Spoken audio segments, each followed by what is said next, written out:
வணக்கம் நேயர்களே, பார்க்க இருப்பது தற்காப்பு கலை. ஆதி மனிதன் முதல் இன்று வரை தனி மனிதனோடு பின்னி பிணைந்து வரும் கலை தான் தற்காப்பு கலை. ஒவ்வொரு நாடும் தனக்கே உரிய பாரம்பரிய கலை வைத்துள்ளது. குறிப்பாக இந்தியா, ஜப்பான் போன்ற நாடுகள். இவை அனைத்தும் வெறும் கை கால் கொண்டு செய்யும் தற்காப்பு கலைகள், ஆயுதம் வச்சு செய்யும் தற்காப்பு கலைகள். மற்றொன்று தூக்கி எறியும் தற்காப்பு கலைகள், மற்றொன்று பிடிபோடும் தற்காப்பு கலைகள். எது எப்படி இருப்பினும் நடைமுறை வாழ்க்கையில் தனி மனிதனுக்கு எந்த தற்காப்பு உதவுகிறதோ அதுதான் வெற்றி பெற்றதாக கருதப்படுகிறது. அந்த வகையில் கோபுடோ ஒரு மிகச்சிறந்த வெற்றி பெற்ற தற்காப்பு கலை. காரணம், ஒக்கினவா தீவில் ஒரு காலகட்டத்தில் பொருளாக பயன்படுத்திய பொருளை தான் தற்காப்பிற்காக ஆயுதமாக மாற்றினர். ஆகையால் நீங்கள் இதை பயிற்சி பெற்று விட்டால் மாற்றாக ஒரு குடையோ, ஒரு பேனாவோ, ஒரு செல்ஃபோனோ, ஒரு வளையலோ, ஒரு துப்பட்டாவோ, இருக்க சொல்லிய பத்திரிகையோ போதுமானது தற்காப்பிற்காக. ஆனால் நீங்கள் பயிற்சி பெறும் பொழுது அந்த கருவிக்கு ஒத்த மாற்றுப் பொருளை நீங்கள் தேர்வு செய்து பயிற்சி பெற வேண்டும். அதுதான் சுற்றுப்புற சூழ்நிலை கூறுகிறோம். குறிப்பாக டேக்கோவிற்கு மாற்று வளையல், நன்சகுக்கு மாற்று ஒரு துப்பட்டா, டவல், கயிறு, காமாக்க மாற்று ஒரு கூடை, எவராவுக்கு மாற்று ஒரு பேனா. இது போன்று நீங்கள் தினமும் பயன்படுத்தும் பொருளையே நீங்கள் ஆபத்துகளை பயன்படுத்திக் கொள்ள முடியும். அதுக்கு தேவை சிறப்பான பயிற்சி பெற்றுக்க வேண்டும், நல்ல பள்ளி. சரி, நம்ம பார்ப்போம். அந்த வகையில் நன்சக்கு அந்த கருவியை நீங்கள் பயிற்சி பெற விட்டால் போதுமானது. நீங்கள் எங்கும் எப்பொழுதும் நீங்கள் உங்களை காத்துக்கொள்ள முடியும். உத்தியை பாருங்கள் நேயர்களே. இதுதான் நாம் பார்த்துருக்கிற நன்சக்கு என்ற தற்காப்பு கருவி. இது ஒரு கருவியை நாம் கூற முடியாது, தற்காப்பு பொருள் தான். காரணம், இது ஒரு படையை நாம் விரட்ட முடியும். காரணம் என்னவென்றால், இது நாம் வீசி தடுக்க முடியும், வீசி தாக்க முடியும், குத்த முடியும், பிடிபோட முடியும், தூக்கி எறிய முடியும். இதுக்கு மாற்று ஒரு சாதன டவலோ, துண்டோ அல்லது பெண்கள் பயன்படுத்தும் துப்பட்டா போதுமானது. சரி, பார்க்க இருப்பது நம் பார்த்த உத்திகளை ஒரு சில காரணம் ஞாபகம் மட்டும். அடுத்து நாம் பார்க்க புதிய உத்தியை. நம் பார்த்த உத்தி மேலே தாக்கும் பொழுது எதிரி தடுத்தோம், பின்பக்கமாக மாட்டி இழுத்து தாக்கினோம்.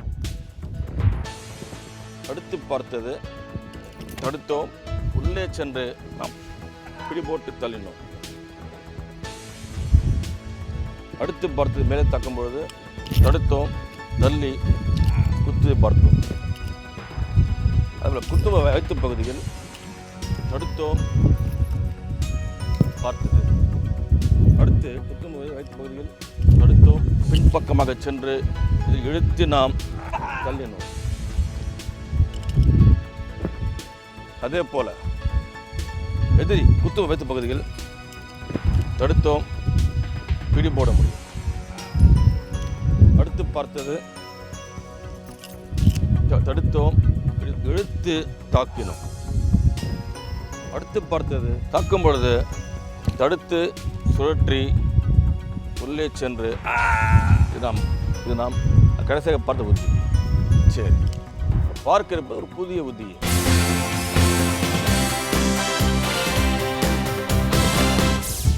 நேயர்களே, இப்போ புதிய புத்தி தான். அதாவது தடுத்தல் என்பது தற்காப்பின் முதல் செயல்.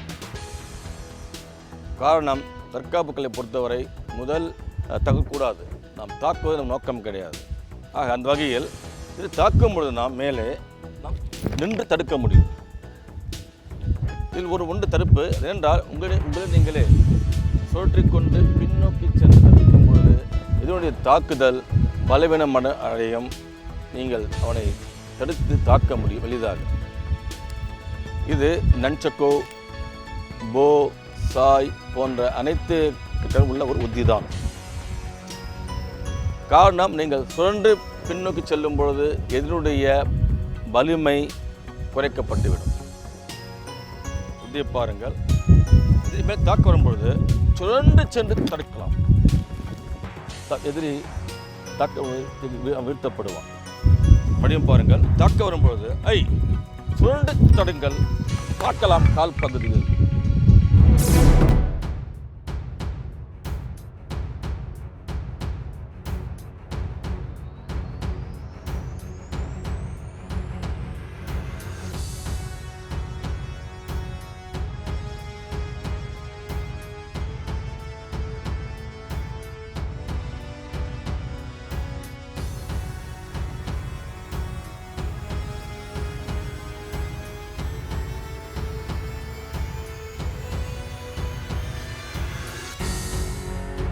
இது மட்டும் பாருங்கள், இது தாக்கும் பொழுது நீங்கள் சுழன்று பின்னோக்கி சென்று தடுக்க வேண்டும். தாக்க வரும்பொழுது பின்னோக்கி செல்லுங்கள், தடுங்கள். அடுத்த கணமே தாக்கலாம், காலில் எதிரி வீழ்த்தப்படும். மாற்று ஒரு துப்பட்டா, சிறு கல் போதுமானது. நிலையிலே பார்த்த புத்திக்கு மாற்று இந்த ஒரு சிறு துப்பட்டா தான். ஆனால் துப்பட்டாக்கு வலிமை தேவை என்றால் ஒரு சிறு கல்லே போதுமானது. நீங்கள் ஆபத்து என்று உணரும் பொழுது முன்கூட்டியே உங்களுடைய துப்பட்டா ஒரு பகுதியில் நீங்கள் கல்லை நீங்கள் வைத்து கட்டிக்கொள்ளுங்கள். இது போன்று கட்டிக்கொள்ளும் பொழுது நன்றாக சுட்டுக்கொள்ளுங்கள். இது போன்று ஒரு முடிச்சு போட்டு விட்டால் எதிரி வீழ்த்தப்படுவான். இப்பொழுது இது ஒரு நெஞ்சக்குவுக்கு என்ன வலிமையோ அது பெற்றுவிட்டது. நீங்கள் மிக எளிதாக நீங்கள் எதிரியை தடுக்க முடியும், வீழ்த்த முடியும். இப்போது மாற்றான ஒரு துப்பட்டா சிறுக்கள் தான். இதை தாக்கும் போது ஓடி வந்து பின்னோக்கி செல்லுங்கள், தடுங்கள், தாக்கலாம்.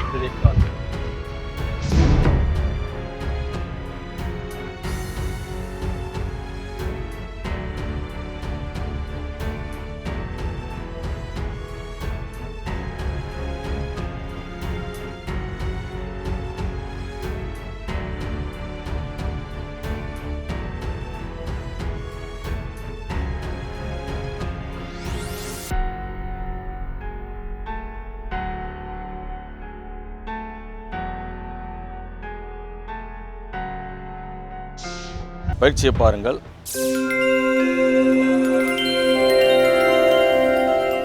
நேயர்களே, இது பயிற்சிக்கான நேரம். அதாவது தாக்கும்போது மேலே நீங்கள் நின்றும் தடுக்க முடியும், சுழன்று சென்று தடுக்க முடியும். காரணம், நீங்கள் சுழன்று செல்லும் பொழுது எதிரி வரும் வேகம், அந்த வலிமை குறைந்துவிடும். இது ஒரு உயர் தற்காப்புக்கள் நுணுக்கமே. ஆக எதிரி தாக்க வரும்பொழுது மேல் நோக்கி பின்னோக்கி செல்லுங்கள், தடுங்கள். தாக்கில் அடுத்தது கால் பகுதியில் எதிரியை வீழ்த்தவே. இதுக்கு மாற்று ஒரு துப்பட்டா தான். இது போன்று கல் கட்டிய ஒரு துப்பட்டாவை நீங்கள் வைத்துக் கொள்ளுங்கள். வெளியே செல்லும் இரவு பகுதியோ அல்லது ஆழம் இல்லாத பகுதியோ உங்கள் ஆபத்து என்று உணரும் பொழுது இது போல் நீங்கள் வைத்து செல்லும் பொழுது எதிரி உங்கள் தாக்குப்பட்டு தாக்கலாம் இந்த துப்பட்டா கொண்டு.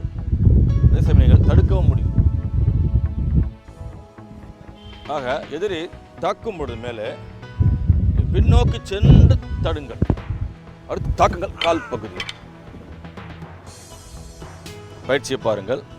எதிரி தாக்கும் போது மேல் பகுதியில் நீங்கள் தடுக்கும் முறையானது உங்களிடங்களே பின்பக்கமாக சுட்டுக்கொண்டு சென்று தடுக்க வேண்டும். அடுத்து தாக்கலாம் அவனுடைய கால் முட்டு பகுதிகள் அவன் செயலை நிறுத்தவே.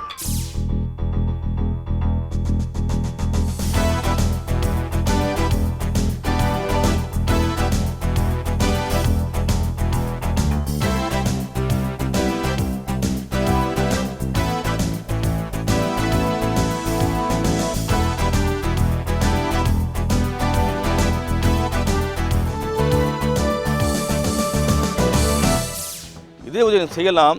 இது போன்ற ஒரு கல் கட்டிய துப்பட்டா கொண்டு நீங்கள் செய்ய முடியும். இதே உத்தியை நெய்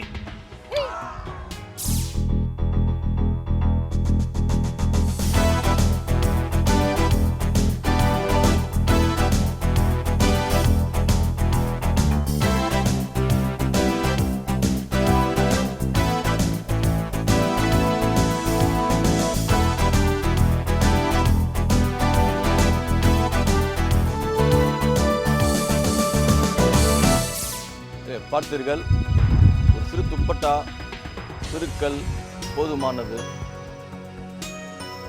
எந்த ஒரு சூழலும் நீங்கள் தாக்க முடியும், எதிரியை தடுக்க முடியும், தப்பித்துக் கொள்ள முடியும். தாக்குவது நோக்கமல்ல, நமக்கு தேவை தற்காப்பு.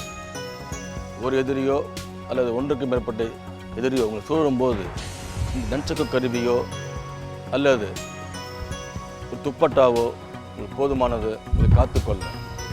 ஆனால் நீங்கள் முறையான அந்த நன்சக்கை வைத்து செய்யும் பயிற்சி முறைகள், பாடங்கள், அவற்றை முறையாக பயிற்சி பெற்றிருக்க வேண்டும். அடுத்து அந்த பாடத்தையே நீங்கள் துப்பட்டாக கொண்டு பயிற்சி பெற்றிருக்க வேண்டும். அப்பொழுதுதான் அதனுடைய எவ்வாறு செய்ய வேண்டும் என்ற உள்ரசனை அறிய முடியும். அதே சமயம் ஆபத்து என்பது எப்போது வரலாம், எங்கு வரலாம்.